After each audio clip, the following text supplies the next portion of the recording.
Good morning. आज हम लोग जो है चुंबकत्व एवं द्रव्य मैग्नेटिज्म एंड मैटर के चौथा वीडियो लेकर के मिल रहे हैं। यह हमारा चौथा वीडियो है और इस वीडियो में हम लोग जानेंगे कि समरूप चुंबकीय क्षेत्र में स्थित छोटा छड़ चुंबक, समरूप चुंबकीय क्षेत्र में स्थित छोटा छड़ चुंबक पर लगने वाला बल आघूर्ण का मान कितना होगा। समरूप चुंबकीय क्षेत्र में स्थित छोटा छड़ चुंबक पर लगने वाला बल आघूर्ण का मान कितना होगा। तो पहले हम आपको दो ऑब्जेक्टिव चर्चा कर दे, याद होगा, दो क्या चार ऑब्जेक्टिव चर्चा कर देते हैं। याद होगा हम चैप्टर 1 में बताए थे। चैप्टर 1 में क्या बताए थे पहले वो सुन लीजिए। समरूप विद्युत क्षेत्र में यदि कोई द्विध्रुव रखा जाए तो उस पर बल आघूर्ण का मान केवल काम करता है। समरूप विद्युत क्षेत्र में यदि विद्युत द्विध्रुव रखा जाए तो उस पर केवल बल आघूर्ण काम करता है, बल का मान 0 होता है। केवल बल आघूर्ण काम करता है, बल का मान 0 होता है। लेकिन असमरूप विद्युत क्षेत्र में रखा जाए तो बल और बल आघूर्ण दोनों लगता है। इसके बाद हमने बताया था कि बल लगेगा तो रैखिक गति होगी और बल आघूर्ण लगेगा तो घूर्णन गति होगी। बल लगेगा तो रैखिक गति होगी और बल आघूर्ण लगेगा तो घूर्णन गति होगी। तो यहाँ पर हम देख पा रहे हैं कि समरूप विद्युत क्षेत्र में है तो केवल बल आघूर्ण है, मतलब केवल घूर्णन गति होगा। और असमरूप विद्युत क्षेत्र में है तो बल और बल आघूर्ण दोनों है, मतलब रैखिक गति और घूर्णन गति दोनों होगा। ठीक उसी तरह यदि किसी छोटे छड़ चुंबक को समरूप चुंबकीय क्षेत्र में रखा जाए तो उस पर केवल बल आघूर्ण कार्य करता है। यदि किसी छोटे छड़ चुंबक को समरूप चुंबकीय क्षेत्र में रखा जाए तो उस पर केवल बल आघूर्ण कार्य करता है, मतलब समरूप चुंबकीय क्षेत्र में रखेंगे तो केवल घूर्णन गति होगा। लेकिन जब असमरूप चुंबकीय क्षेत्र में रखते हैं तो उस पर बल और बल आघूर्ण दोनों कार्य करता है, मतलब रैखिक गति और घूर्णन गति दोनों होता है। बहुत बेहतरीन ऑब्जेक्टिव है, हाई फाई ऑब्जेक्टिव है। यदि किसी छोटे छड़ चुंबक को समरूप चुंबकीय क्षेत्र में रखा जाए तो उस पर केवल बल आघूर्ण कार्य करता है, मतलब केवल घूर्णन गति होती है। लेकिन असमरूप चुंबकीय क्षेत्र में रखा जाए तो उस पर बल और बल आघूर्ण दोनों कार्य करता है, मतलब रैखिक गति और घूर्णन गति दोनों होती है। याद रखिएगा, बहुत बेहतरीन ऑब्जेक्टिव है। हो सके तो इस पॉइंट को 2 बार 3 बार रिकैप करके सुन लीजिएगा। अब हम बात करने वाले हैं, ध्यान दीजिएगा, हम लोगों को जो पढ़ना है वो पढ़ना है समरूप चुंबकीय क्षेत्र में, समरूप चुंबकीय क्षेत्र में स्थित छोटा छड़ चुंबक पर लगने वाला बल आघूर्ण का मान। समरूप चुंबकीय क्षेत्र में स्थित छोटा छड़ चुंबक पर लगने वाला बल आघूर्ण का मान।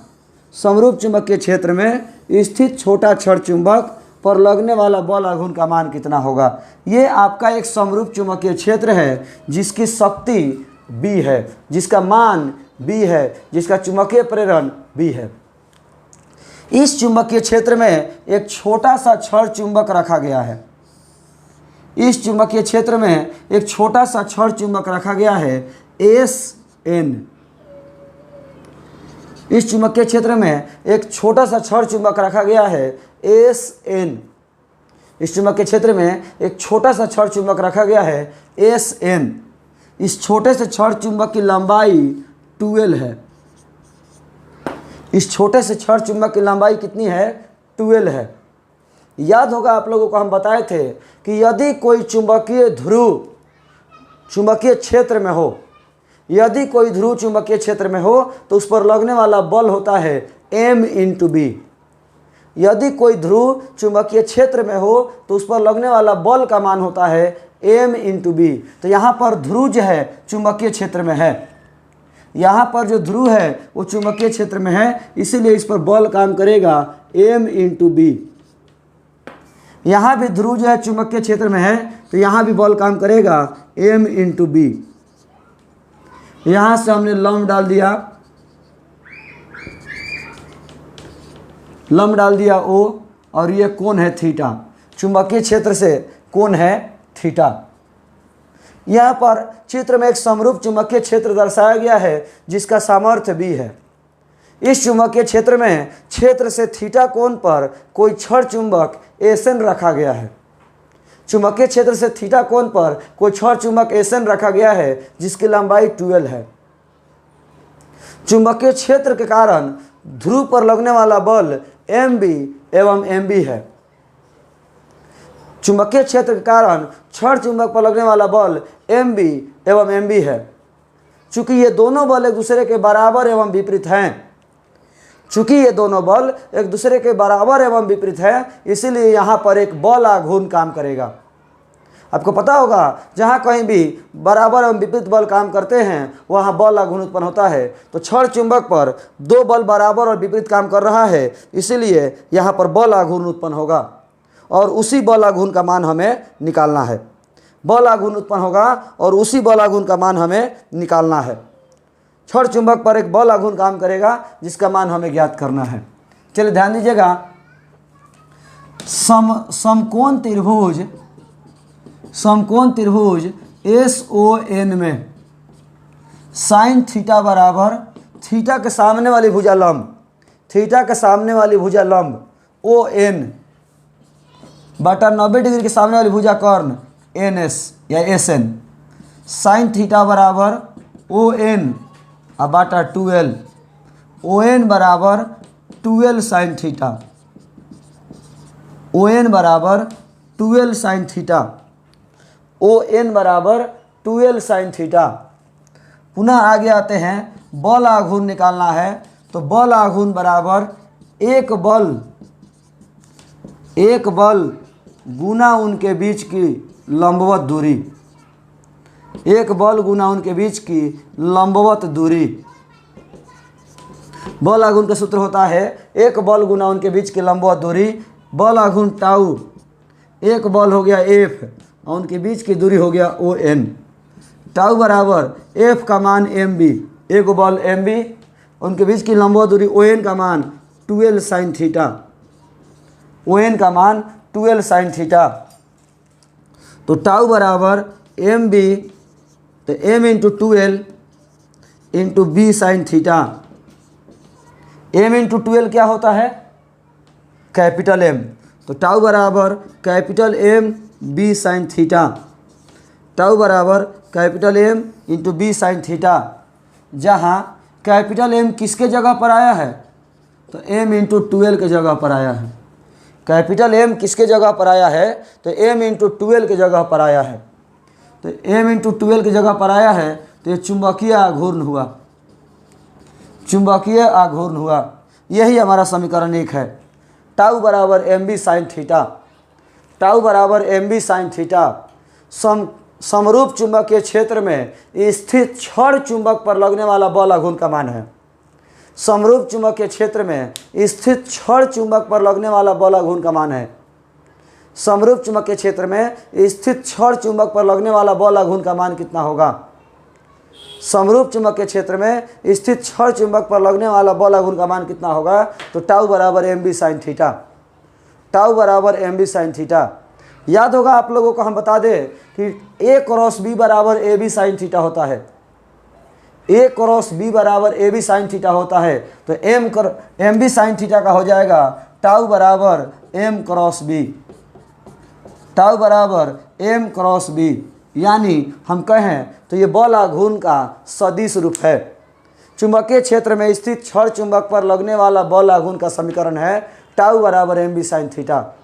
चुंबकीय क्षेत्र में स्थित छड़ चुंबक पर लगने वाला बल आघूर्ण का समीकरण है टाउ बराबर MB साइन थीटा।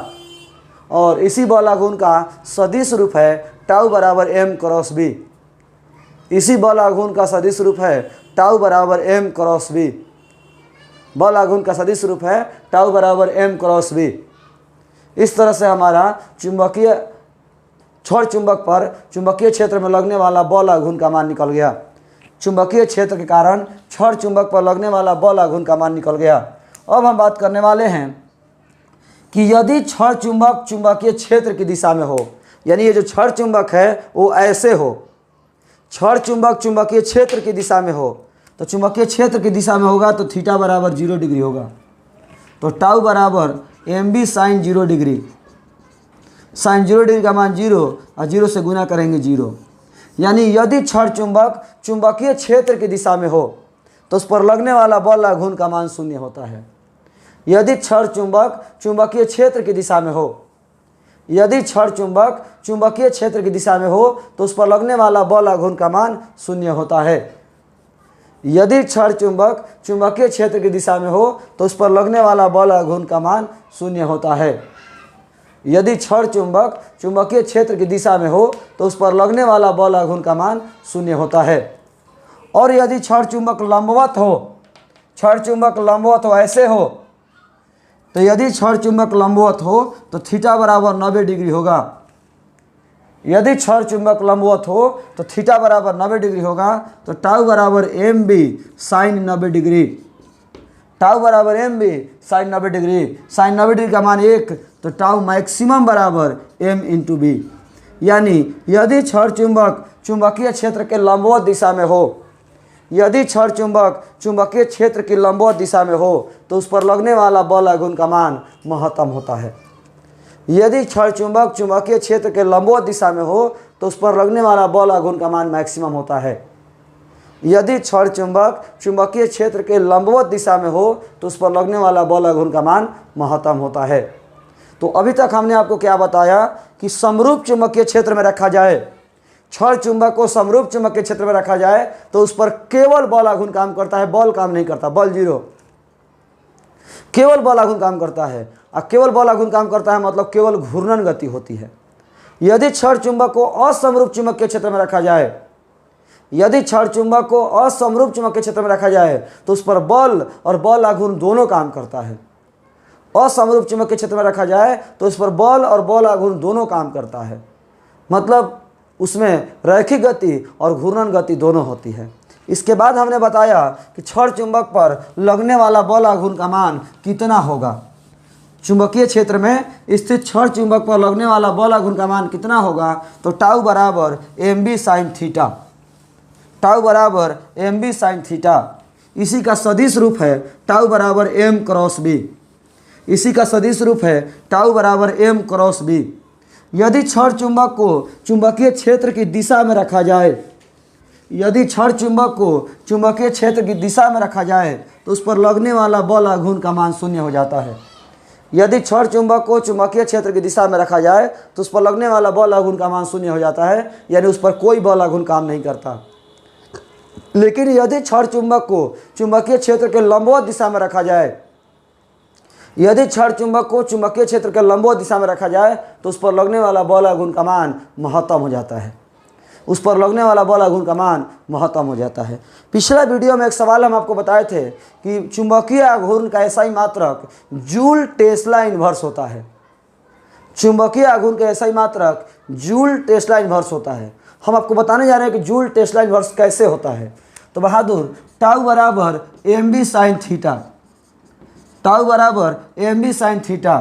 टाउ का मात्रक जूल, बल या घूर्ण का मात्रक न्यूटन मीटर भी होता है और न्यूटन मीटर को जूल कहते हैं, तो बल या घूर्ण का मात्रक जूल होता है, बल या घूर्ण का मात्रक जूल भी होता है। एम का मात्रक निकालना है, बी का मात्रक टेस्ला, और साइन थीटा त्रिकोणमितीय पद है, त्रिकोणमितीय पद का कोई मात्रक नहीं होता। तो एम बराबर जूल बटा में टेस्ला, यानी एम बराबर जूल टेस्ला इन्वर्स।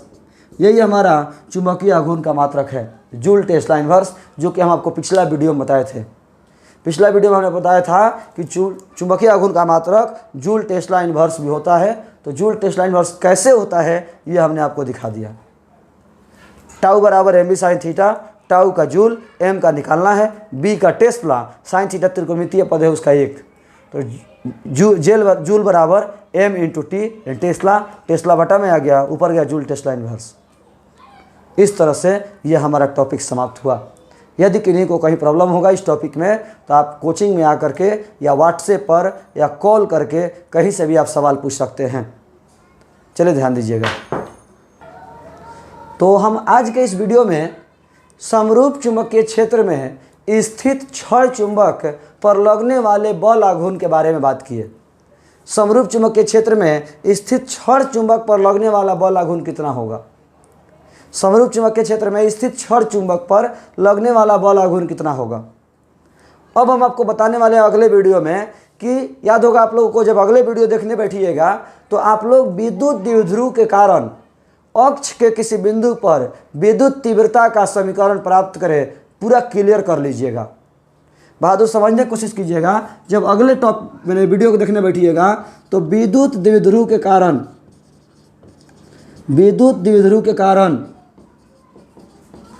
अक्ष के किसी बिंदु पर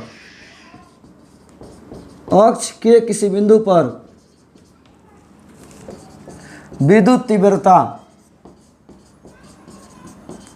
बहादुर विद्युत द्विध्रुव के कारण निरक्षीय स्थिति में या लंबवत समद्विभाजक स्थिति में विद्युत तीव्रता, लंबवत समद्विभाजक स्थिति में विद्युत तीव्रता, ये दोनों टॉपिक आप लोग अगले वीडियो को जब देखने बैठिएगा तो पढ़ करके बैठिएगा। विद्युत द्विध्रुव के कारण अक्ष के किसी बिंदु पर विद्युत तीव्रता कितना होता है और विद्युत द्विध्रुव के कारण लंबवत समद्विभाजक के किसी बिंदु पर विद्युत तीव्रता कितना होता है। विद्युत द्विध्रुव के कारण अक्ष के किसी बिंदु पर विद्युत तीव्रता का मान कितना होता है और लंबवत समद्विभाजक के किसी बिंदु पर विद्युत तीव्रता का मान कितना होता है, ये दोनों टॉपिक देख करके पढ़ करके तब आप अगला वीडियो देखिएगा। अगले वीडियो में हम इन्हीं दोनों टॉपिक की बात करेंगे। अंतर रहेगा कि वो चुंबक के बारे में होगा। तो आज के इस वीडियो को हम इतना ही रहने देते हैं। धन्यवाद। हम अगले क्लास में कल मिलेंगे।